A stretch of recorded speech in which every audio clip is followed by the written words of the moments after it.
नमस्कार। मैं जगमोहन सबलोग आज फिर दिल के फफोले लेकर आपकी सेवा में हाजिर हूँ। आपके समर्थन के लिए निवेदन है, कृपया मेरी आवाज़ को आगे पहुँचाएं।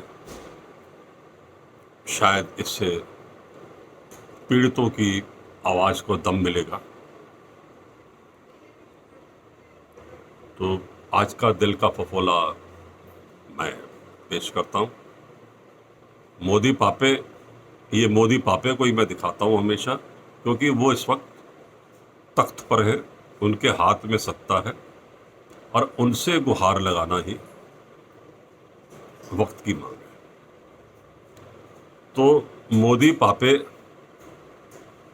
महान बन रहे हो, शक्तिशाली बन रहे हो, तो फिर विश्वास क्यों खोना? महान बनने के लिए विश्वास खोना क्यों? महान बन रहे हो तो विश्वास खोना क्यों?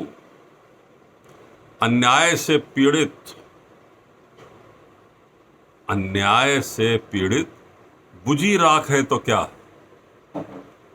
अन्याय से पीड़ित हम बुझी राख हैं तो क्या? गंगा के तट पर, आप तो वाराणसी से जीत के आए हो, गंगा के तटों पर अस्थियां विसर्जन देख लो, उनके साथ राख भी जाती है। गंगा के तटों पर अस्थियां विसर्जन देख लो। भारत, हमारा भारत, ठंडी राख का भी सम्मान करता है। मोदी पापे, हमें हमारा हक दो। 1947 से गुहार लगा रहे हैं, हमें हमारा हक नहीं मिला। सरकारों ने लूटा है, उन सरकारों ने जिन्होंने पाकिस्तान से हमारा हक ले लिया, लेकिन हमें नहीं दिया। ये लूट मैं आपको बताता आ रहा हूं, 1947 से ही शुरू हो गई थी।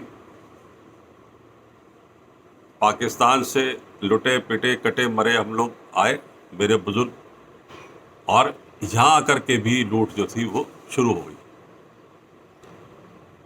1947 के बाद जो हमें अलॉटमेंट की गई, कंपनसेशन अलॉटमेंट की गई, उसमें से भी 25 से लेकर 95% तक कटौती की गई। मतलब बजाय इसके कि हमें कंपनसेट किया जाता, हमारे हक में भी कटौती की गई और वो भी हमें नहीं दिया गया। मतलब जो सरकार ने 25% काटा और जो 75% दिखाया कि दिया, उनका कोई हिसाब नहीं है, ना ही पता किसके पास है। क्योंकि मुझे 75% अगर मिलता तो मुझे पता होता कि मेरा 75% कहाँ है, और आज आरटीआई में भी उसका जवाब नहीं दिया जा रहा। ऐसा लोकतंत्र तो हमने नहीं चाहा था।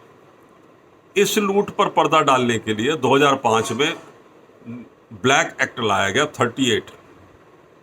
5 सितंबर 2005 को 38 एक्ट के माध्यम से हमारे सारे हक खत्म कर दिए गए, फाइलें बंद कर दी गई। यूँ कहिए हमने जो लूट लिया सो लूट लिया, अब हम किसी को नहीं बताएंगे कि हमने क्या लूटा और क्या दिया। इसके बाद PMNRF, प्रधानमंत्री नेशनल रिलीफ फंड, ये 1947 के रिफ्यूजियों के कल्याण के लिए बनाया गया था पंडित जवाहरलाल नेहरू ने 1948 में, जनता के पैसे से, सरकार के पैसे से नहीं, जनता ने उसमें सहयोग किया था। अब आप ये देखिए लूट का हद। आज की तारीख में इस फंड में से, PMNRF में, दुनिया भर के काम हो सकते हैं। अर्थक्वेक, फ्लड, नेचुरल कैलेमिटी कोई भी हो, बस यहाँ तक कि किसी का हार्ट का प्रॉब्लम है तो उसको भी मतलब मदद दी जा सकती है। लेकिन 1947 के पीड़ितों को रिहैबिलिटेट करने के लिए इस फंड में एक पैसा नहीं है, उसको ख़त्म कर दिया गया, उस क्लॉज को ही हटा दिया गया। ऐसा लोकतंत्र तो हमने नहीं चाहा था मोदी पापे, ऐसा लोकतंत्र तो हमने नहीं चाहा था। फिर आपने कश्मीर में, J&K में भी आपने जो था यही किया। मतलब आपकी सरकार ने कस्टोडियन बनाए, इवैक्यू प्रॉपर्टी का कुछ पता नहीं कहाँ है, कौन लूट के ले गया, सरमाएदार, दबंग, राजनीतिक, सब में बटी रेवड़ियां। आज कोई हिसाब देने को भी तैयार नहीं है। ऐसा लोकतंत्र तो हमने नहीं चाहा था। एक मैं और बताता हूं आपको, पाकिस्तान के पंजाब में, मतलब उस वक्त जो था, रावलपिंडी, लाहौर, सियालकोट वगैरह में लगभग 17 बैंक थे। उन बैंकों में हमारे पैसे जमा थे, हमारे मतलब हमारे पूर्वजों के। 17 बैंक इंडिया में माइग्रेट हुए, जिसमें से 8 शेड्यूल्ड बैंक थे। आई रिपीट, 8 शेड्यूल्ड बैंक थे। उनमें जो पैसा जमा था किसी को नहीं पता कहाँ है, कैसे है, क्या है। ऐसा लोकतंत्र तो हमने नहीं चाहता मोदी पकड़े। 17 बैंक, उनका पैसा आरबीआई में अगर हम देखते हैं तो आरबीआई में तो मिल जाती है लिस्ट कि ये बैंक जो थे इंडिया में आए, लेकिन उनके जो खाता धारक थे, क्या उनको पैसा दिया भारत सरकार ने? नहीं। तो मोदी पापे कुछ करो। 2005 का काला एक्ट 38 उसे हटाओ, फाइलें खुलवाओ, हमें हमारा हक दिलवाओ।